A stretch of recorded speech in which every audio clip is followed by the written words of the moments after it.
بسم اللہ الرحمن الرحیم. جناب صدر اور میرے مکتب ساتھیوں، السلام علیکم. آج مجھے جس موضوع پر بولنے کا شرف حاصل ہوا ہے وہ ہے بیٹی.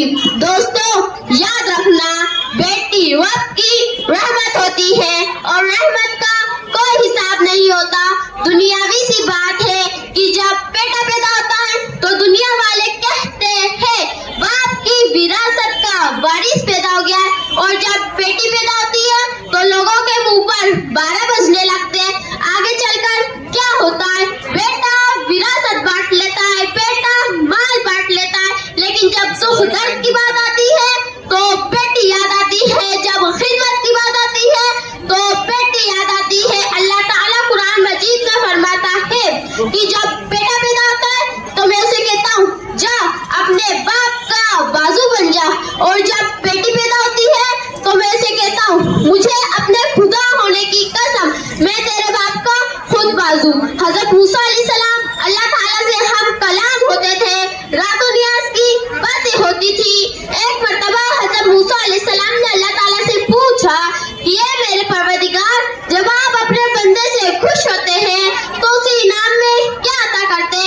دو جہانوں کے رب نے فرمایا اے موسیٰ، جب میں اپنے بندے سے خوش ہوتا ہوں تو اسے ایک پیاری سی بیٹی عطا کرتا ہوں. دوسری بار پھر پوچھا کہ اے میرے پروردگار، جب آپ اپنے بندے سے بہت خوش ہوتے تو اسے انعام میں کیا عطا کرتے؟ دو جہانوں کے رب نے فرمایا اے موسیٰ، جب میں اپنے بندے پر بہت خوش ہوتا ہوں تو میں اسے دوسری بیٹی عطا کرتا ہوں. تیسری بار پھر پوچھا کہ اے میرے پروردگار، جب آپ اپنے بندے سے بہت ہی زیادہ خوش ہوتے تو اسے انعام میں کیا عطا کرتے؟ دو جہانوں کے رب نے فرمایا اے موسیٰ، جب میں اپنے بندے پر بہت ہی زیادہ خوش ہوتا ہوں اور میری خوشی کی انتہا نہیں رہتی تو میں اسے تیسری بیٹی عطا کرتا ہوں. حدیث نبی صلی اللہ علیہ وسلم ہے کہ اللہ تعالیٰ نے جس شخص کو 2 یا 3 بیٹیاں دی، انہوں نے ان کی اچھی طریقے سے پرورش کی تو قیامت کے روز وہ جنت میں ایسے داخل ہوگا جیسے 2 انگلیاں.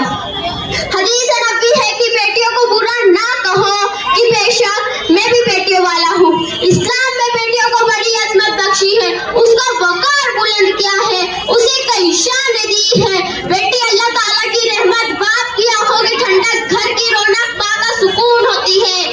اپنے کفالت کرنے والوں کو جہنم کی آگ سے بچانے والی، انہیں جنت دلانے والی، فرشتوں کی طرف سے سلامتی کی دعا پانے کا ذریعہ ہوتی ہے. ام المومنین حضرت عائشہ صدیق رضی اللہ تعالیٰ عنہا فرماتی ہے کہ میرے پاس ایک مسکین عورت اپنی 2 بیٹیوں کے ساتھ آئی، میں نے اسے 3 کھجوریں دی، اس نے ایک ایک کھجور اپنی دونوں بیٹیوں کو دے دی اور ایک خود لے لی، پھر اپنی کھجور کے بھی 2 ٹکڑے کر کے اپنی دونوں بیٹیوں کو کھلا دی. مجھے اس واقعے سے بہت تعجب ہوا. میں نے نبی کریم رؤوف الرحیم صلی اللہ علیہ وسلم کی بارگاہ میں اس خاتون کے اس